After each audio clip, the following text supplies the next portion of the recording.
but it's been working very well. We're having tremendous meetings with heads of state, with people of very big consequence having to do with war and peace, which is why we're here. And I just want to thank the Secretary General for being with us. We have a few things to discuss. It was a meeting I actually look very forward to. He's doing a fantastic job. We've been friends. We lifted GDP from 2% to 5% together. That was done jointly, and it worked out really very well, and we appreciate it, Mark. So we'll be talking about various things. We'll be talking about Greenland. I imagine it may come up in our discussion. And but I think the trip has been amazing so far. It's been amazing.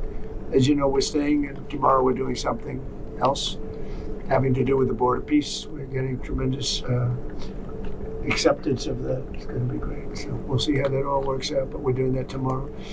So thank you very much, media. Thank you very much. And Mark, would you like to just briefly, what I just wanted to say again, as I did this morning when I was in a panel, I want to thank you again for what you did since coming in January, Trump 47. Basically getting the Europeans and Canada to really step up, and that led to the enormous success we had in The Hague with the 5%, which is crucial to defend ourselves and to also equalize with what the US is paying. This was a problem already there since Eisenhower. I always tell the Europeans, you're completely committed to NATO, but there is also that one irritant, and that is this factor, that the Europeans were not paying the same as the US was paying. And we solved it, and this is crucial also because we need the money to protect ourselves. There's one thing I heard you say yesterday and today, you were not absolutely sure that the Europeans would come to the rescue of the US if you will be attacked. Let me tell you, they will.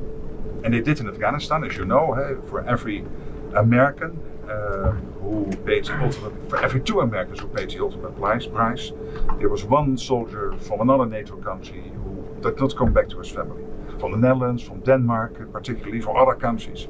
So you can be assured, absolutely, if ever the US will be under attack, your allies will be with you. Absolutely, there's an absolute guarantee. I really want to tell you this because it is important. It pains me if you think it is not. And under your leadership, this alliance is stronger than ever. Thank you very much. It's a great compliment. Any questions? Mr. President, the Danish foreign minister rejected your call to negotiate on Greenland. What will those... I didn't call him.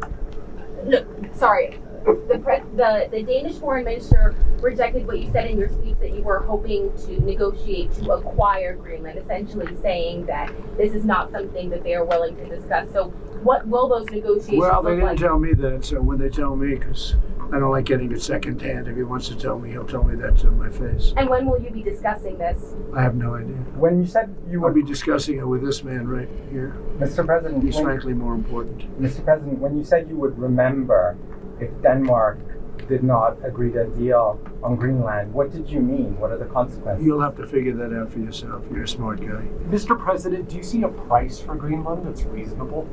I could see that, yeah.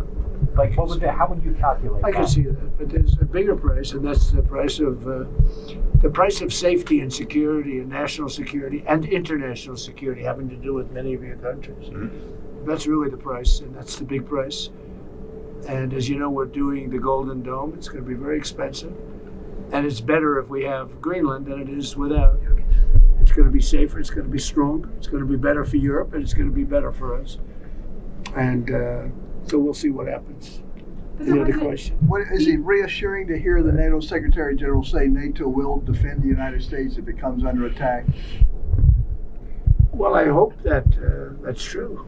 I mean, he's a good man. He's never lied to me before. You know, we've had a good relationship, and he made that statement. That's nice. And I just, you know, when I see what's happening with Greenland, I wonder, because I want Greenland for security. I don't want it for anything else. We have so much rare earth. We don't know what to do with it. We don't need it for anything else. And in terms of Greenland, you know, you have to go 25 feet down through ice to get it. It's not something that a lot of people are going to do or want to do. No, this is security we're talking about. And I can say one thing about Mark. He wants security, and he wants security for all of us. I think we're a member of NATO. He wants security for NATO and beyond. So when he says that, Steve, I think it's very nice. Okay? Thank you very much, everybody.